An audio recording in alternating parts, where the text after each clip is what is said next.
Teacher evaluations.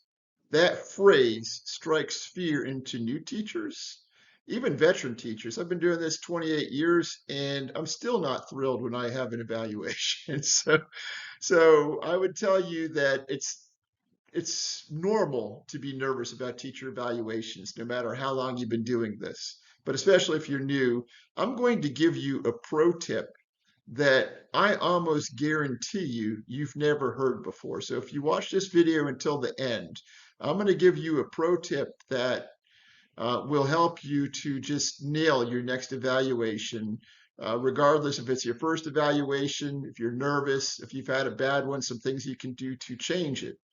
So let's start off with this. The teacher evaluation begins with how you begin class, and that begins with tardies.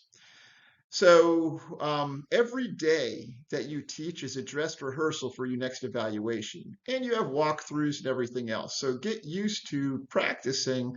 I look at it this way. The first few years, even nowadays, 28 years in, I still think about every day, if I had an evaluation or a walkthrough today, am I prepared? What would it look like?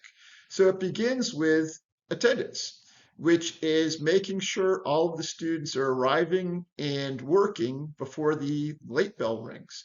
Because the first thing that's going to happen is the evaluator is going to go into your room. They're going to find themselves a desk. And if you've been really nice or too lax on your attendance policy and students are coming into class late, the administrator is going to see that. So we tend to try to be too nice and give students the benefit of the doubt. So the first couple of days, students are late. A lot of times those attendance policies are not enforced too strictly. But once the first week is over, you should be stringently enforcing that, because that's the first place you're going to get frustrated with during your evaluation. You're already nervous. You have an administrator sitting in there. You've got students keep walking in the door late. And nowadays, with the policy where the door is locked and needs to be manned, you need to keep walking over and you're not able to get off to a smooth start and you're already nervous. So I'm telling you that it's in your best interest to really enforce that tardy policy and make sure the students, and tell them you're not trying to be mean. It's important for two reasons. One, if you want to maintain a job, you need to get to your job on time, otherwise you're going to get fired. And two, for my evaluation, you need to be showing up to class on time. So get in the habit of enforcing that policy. Now, the next thing with an evaluation, there's some places where you can get basically some easy traction to get some easy points, which is make sure your rules are visible. They should always be visible. Make sure your rules are visible. That's a no-brainer, because whenever you have a walkthrough, they should be visible. Same thing with the standards for your lesson. We put those up on the board. I put them up every day. Every Friday, I put them up for the next week so that that's already taken care of. I don't need to stress out about that. And your lesson plans. Make sure your lesson plans, that you're diligent with your lesson plans and that they're the best lesson plans you ever turned in. So again, you've already gotten a lot of positives on your evaluation right there. Your rules are visible, your standards are visible, your lesson plans, those are all just low-hanging fruit that you should just crush. You're going to enforce the tardy policy so the students know to be there on time. And then what I like to do is at least a couple times a month, I'll tell kids, I'm practicing today as if I had an evaluation. And I'll walk through the class and say, if this is an evaluation, you need to be off your cell phone. And make sure I tell the kids, anytime we have an adult in here, anytime somebody visits, everybody needs to be on their best behavior. There needs to be the cell phones need to be away, and the ramifications are as follows. If you don't do that, then it means that I need to improve on that. I'll say I need to improve, not you, but I need to improve, which means that we're going to be extremely strict for the rest of the year as far as that policy goes.